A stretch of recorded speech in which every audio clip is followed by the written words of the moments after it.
As loyal followers of Be More Dave Productions, you will be aware that journalist integrity, honesty, transparency and truthfulness lie at the heart of our values and is what has made us the great filmmaking company that we are today. So we looked at the maps yesterday, having been broken after 3.5 gruelling days in the Welsh mountains, decided we couldn't hack another 10-hour day breaking our backs, pushing our bikes up the hills and occasionally riding them. So we are taking a tactical decision to have a quieter day. We're going to go to the seaside.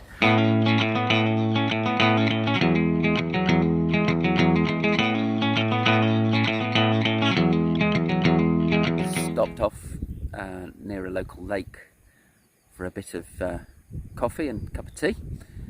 So I've got the stove burning away.